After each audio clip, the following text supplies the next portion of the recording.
हमारी ज़मीन अब इस काबिल नहीं है कि वो कुछ पैदा कर सके। हमने यूरिया डाल डाल के साल की 3-3, 4-4 फसलें लेके ना उसको तबाह करके तबाह कर दिया। ये जो आप मिट्टी उठाते हैं ना, अगर आपने उसको ऐसे उठाया ना, उसके अंदर about 2 बिलियन माइक्रोब्स होते हैं। भाई अब आप टोटली खाद पे डिपेंडेंट है, ज़मीन के अंदर अपना कुछ भी नहीं रहा। यार ये देखो यार, मैं कहता हूँ अल्लाह ताला का मैं कोई हिसाब हम नहीं समझ सकते भाई। उसने ना कैल्शियम खाया, उसने ना आयरन खाया, ना उसने जिंक खाया। जिंक कहाँ से आ गया? उस वर्मी कंपोस्ट में जिंक भी है। ये जो टमाटर है जो हम खा रहे हैं, ये जो केमिकल हम डाल रहे हैं, इसकी वजह से 50% न्यूट्रिशनल वैल्यू है इसकी।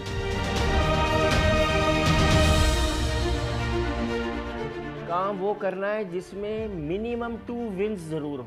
1 विन वाला काम नहीं करना। मैंने उसको कहा कि वो काम सोचती जाओ जिसमें ज़्यादा से ज़्यादा विन हो। अच्छा, अब वर्मी कंपोस्ट के आप विन्स देखें। आप डर सुनिएगा। पहला विन ये है कि आप अर्न कर रहे हैं एक ऐसा बिजनेस जिसमें हर 60 डेज़ के बाद आपका स्टॉक डबल हो रहा है, आपके वर्म्स डबल हो रहे हैं। भाईजान साहब भाई आप ज़रा सोचें, ज़रा 35,000 से कहाँ पहुँची? 30-35 लाख पहुँचे 6 महीने के अंदर। हर 2 महीने बाद वर्म्स जो हैं अपने आप को डबल करते हैं, इतनी हैवी ब्रीडिंग करते हैं। हर 3 हफ्ते के बाद एक वर्मी कंपोस्ट का जो वर्म है ना, वो एक अंडा देता है। कितने देता है? एक। उसमें से वर्म्स पता कितने निकलते हैं? 5। आप उसका अंडा, मैंने यहाँ रखे हुए थे ना अंडे जमा कर करके ना, इतनी से उसमें पानी गोबर डाला, सिर्फ 3 अंडे डाले और कंडीशन उसकी ठीक हो गई, मॉइस्चर लेवल ठीक है, टेम्परेचर ठीक है। जब मैंने 1 हफ्ते बाद उसको खोला ना, तो 8-10 छोटे छोटे वर्म जो है ना इधर उधर लपक रहे। हर 3 हफ्ते के बाद अंडा देता है और एक अंडे में से 5 देता है। 8 होते हैं उसके अंदर, लेकिन बचा के 5-4 एवरेज बचते हैं। अब आप इसको मल्टीप्लाई कर लें, हर 3 हफ्ते के बाद वो दे रहा है। तो एक तो आपका विन है कि आप पैसा बना रहे हैं। दूसरा विन ये है भाईजान कि हमने अपनी ज़मीन कर ली है तबाह। हमारी ज़मीन अब इस काबिल नहीं है कि वो कुछ पैदा कर सके। हमने यूरिया डाल डाल के साल की 3-3, 4-4 फसलें लेके ना उसको तबाह करके तबाह कर दिया।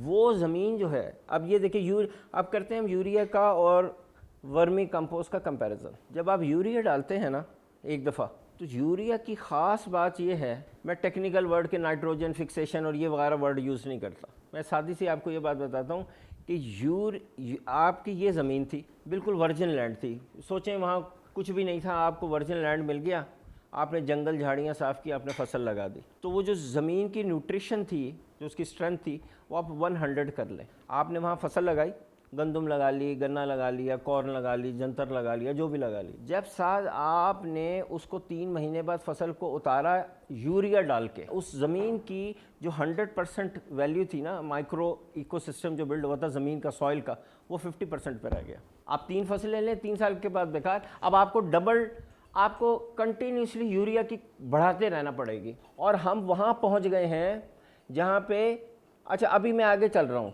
ठीक है, अब ये कहानी चल रही है, अभी आप देखिएगा ज़रा। ठीक हो गया, आपने यूरिया डाली, अब आपने पहली फसल, वर्जिन लैंड था आपका, आपने उससे पहली फसल उठाई, 2-3 दफ़ा यूरिया डाली, यूरिया ने अंदर जाके केमिकल ऐसा मारा, सारा प्रोटोजोआ, सारा फंगाई, सारा बैक्टीरिया की ऐसी तैसी फेर दी खलास। ये जो आप मिट्टी उठाते हैं ना, एक अगर वर्जिन लैंड है, अगर आपने खाद नहीं डाली, अगर आपने उसको ऐसे उठाया ना, उसके अंदर about 2 बिलियन माइक्रोब्स होते हैं चमचे में। आपने उसके अंदर इतने यूरिया डाली कि उसकी ऐसी तैसी हो गई। अब उसकी 50% कैपेसिटी रह गई। आपने एग्री डाली, 25 रह गई, आपने एग्री डाली, 15 रह गई, उसके बाद वो 0 हो गई। अब आप टोटली खाद पे डिपेंडेंट है, ज़मीन के अंदर अपना कुछ भी नहीं रहा। ठीक है, यूरिया वो चीज़ है जिससे बम बनता है, आपको पता नहीं है। ठीक है, अब आप ज़रा सोचिए कि उसके अंदर कितनी हीट है कि उससे बम बन जाता है। वर्मी कंपोस्ट के प्लांट्स लग रहे हैं, पूरा एरिज़ोना भरा दिया उन्होंने। एरिज़ोना तो उन्होंने भर दिया वर्मी कंपोस्ट प्लांट से। अब होता ये है, देखें, आपकी फसल को 3 मेजर न्यूट्रिएंट्स चाहिए, NPK, नाइट्रोजन, फास्फोरस और पोटाश। ये यूरिया आपने डाली, उसने ये तो जल्दी से दिए, लेकिन वो जो ज़मीन की अपनी सलाहियत थी ना, उसके माइक्रोब्स से जो नेचुरली इसको पैदा करते थे, उनको मार दिया। देखिए ये साइड इफ़ेक्ट है ना भाई। आप दवाइयाँ खाते हैं, आपको अल्सर हो जाता है, आपके लिवर में इन्फ्लेमेशन हो जाती है, या हीट प्रोड्यूस हो जाती है। ये बिल्कुल वही ज़मीन का हिसाब है। ज़मीन को आप अपना पेट ही समझिए। तो आपने उसमें एक दवाई डाली, आपका हेडेक तो दूर हो गया, लेकिन आपका स्टमक अपसेट हो गया। अब बहुत से लोग हैं जिन्होंने कोविड में इलाज कराया, या जिनको वो डेंगू हुआ, अब उन्होंने इलाज करवाया लेकिन लाइफ लॉन्ग उनके साथ कॉम्प्लिकेशंस हो चुकी हैं। तो ये है यूरिया का इशू, ठीक है। दूसरी बात कि यूरिया, अब ये एक विन तो वो हो गया, दूसरा विन ये हुआ कि आप जो जब ये डालेंगे वर्मी कंपोस्ट जो इंडिया डाल रहा है इस वक्त, तो वर्मी कंपोस्ट केमिकल नहीं है। वर्मी कंपोस्ट बेसिकली, यार ये अमेजिंग है रेहान भाई, ये ज़रा आप ज़रा देखेंगे, मैं आपको इस तार से बताता हूँ। वर्मी कंपोस्ट भाईजान 4 इंच का कीड़ा है, तकरीबन इतना लंबा। जब ये फुल लेंथ में होता है रेहान भाई इतना होता है, ठीक हो गया भाई। इधर इसका मुंह है, इधर यहाँ पे इसके 4 दिल हैं, उसके बाद इसका गिजर्ड है, पोटा, उसके बाद अल्लाह की कुदरत देखे यार, ये सुनने वाली बात है। ये इसकी पूरी, ये जो बाकी के 3.5 इंच है ना, ये अल्लाह ने इसकी फैक्ट्री लगाई हुई है यार। इतनी अमेजिंग बात है।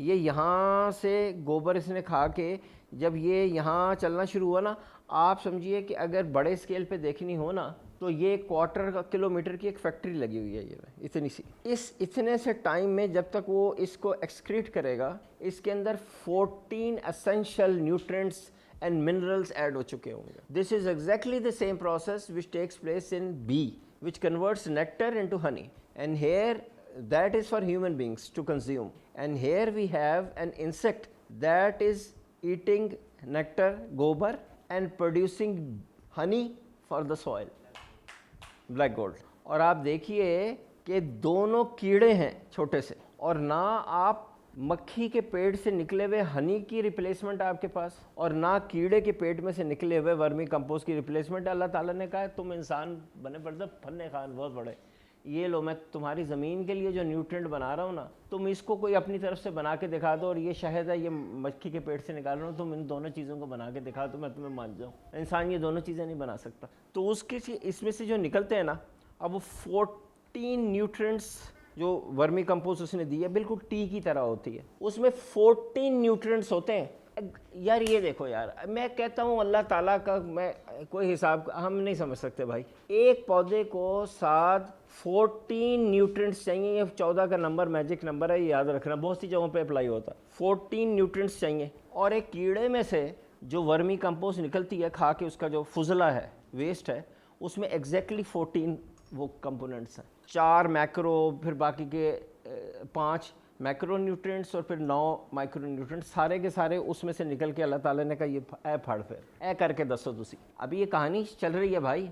अब वो जो उसके पोटे में उसने गोबर खाया, ये प्रोसेस चल रहा है ना, 14 न्यूट्रिएंट्स कहाँ से बने, जिस तरह हमें बी का पता नहीं उसने कहाँ से बना दी, हमें ये भी नहीं पता इंसान को आज तक कि गोबर में से वो 14 न्यूट्रिएंट्स भाई ने कहाँ से बना दिए। उसने ना तो नाइट्रोजन खाई, उसने ना कैल्शियम खाया, उसने ना आयरन खाया, ना उसने जिंक खाया। जिंक कहाँ से आ गया, उस वर्मी कंपोस्ट में जिंक भी है। ये तो एक बात हो गई। अब आए अगली बात की तरफ, जो 4 माइक्रो ऑर्गेनिजम्स चाहिए ना, बैक्टीरिया, प्रोटोजोआ, फंगाई, ये भी वो जब तक वो बाहर निकलेगा ना तो ये भी उसके अंदर मौजूद होंगे एग्जैक्टली उतनी क्वांटिटी में जितनी एक चमचे में रिक्वायर्ड होनी चाहिए ना, रिक्वायर्ड उसमें मौजूद होंगे। आप ये मिट्टी में डाल दें, वो सारे 14 न्यूट्रिएंट्स भी मिल जाएंगे, और ज़मीन के अंदर वो जो 4 मेन कीड़े हैं, जरासीम्स हैं, जो उसको बनाते हैं, सिंगल सेल्स जो हैं, वो भी ज़मीन के अंदर चले जाएंगे। अब कितने विन्स हो गए। अच्छा, अब आप ये देखिए, तो अभी लिस्टें बड़ी मौजूद है, नेट के ऊपर बड़ी मौजूद है। ये जो टमाटर है जो हम खा रहे हैं, ये जो केमिकल हम डाल रहे हैं, इसकी वजह से 50% न्यूट्रिशनल वैल्यू है इसकी। बहुत सी सब्जियां रेहान भाई जिनकी 30-40% जो नॉर्मल न्यूट्रिशनल वैल्यू हुआ करती थी ना 1960 से पहले, ये 1960 से उन्होंने नापना शुरू किया हुआ इसको, 30%, 25% रह गई हुई है भाई। ये देखिए चाय की पत्ती, आप इसको ये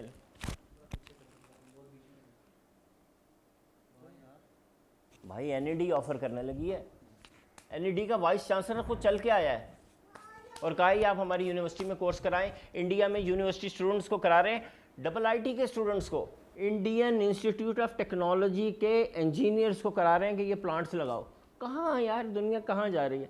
हमारा उसके वो रिश्ता ही नहीं, वो गोरी से गोरी लड़की ढूंढना शुरू कर देता है पटाख कि मैंने इंजीनियरिंग कर ली, और उसका 2.5 GPA होता है, जवान के बच्चे का नौकरी होती नहीं, और पटाख गोरी लड़कियां ढूंढ रहा होता है, और जहेज़ में गाड़ी भी क्योंकि मैंने इंजीनियरिंग कर ली, और पकड़, और वो ये सिखा रहे हैं कि भाई पूरे इंडिया में प्लांट लगा दो। अच्छा, वो क्या कर रहे हैं भाई, वो दोनों काम कर रहे हैं। वो पहले कह रहे हैं कि इसमें से बायोगैस बनाओ, और बायोगैस के बाद वो जो स्लरी उसको बोलते हैं ना, वो जो निकलता है सूप, उसमें फिर कीड़े छोड़ो। स्लरी हो गई। देखिए अभी जो गोबर हम लाते हैं उसको हमें धोना पड़ता है 3 दफ़ा, 5 दिन तक धूप लगानी पड़ती है, उसको धोना पड़ता है, हाँ ना।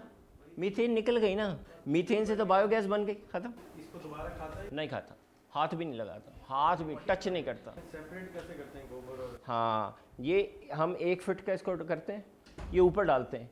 अल्लाह की कुदरत है रेहान भाई, सिर्फ ऊपर के 4 फीट में रहेगा, ऊपर का खाता जाएगा ऐसे मलाई की तरह। बिल्कुल आप सही कह रहे हैं। अच्छा, वो विन विन की बात हो रही थी ना, एक विन आपका हो गया, एक विन ज़मीन का हो गया, एक विन वो फ्रूट का हो गया कि जिसकी न्यूट्रिशनल वैल्यू बढ़ गई, 1960 से पहले वाली हो गई, ठीक है। एक विन अल्टीमेटली जिससे आपने गोबर उठाया उसका हो गया, एक विन उस लेबर का हो गया जो आपने वहाँ एंगेज की हुई है। 5 विन होते हैं।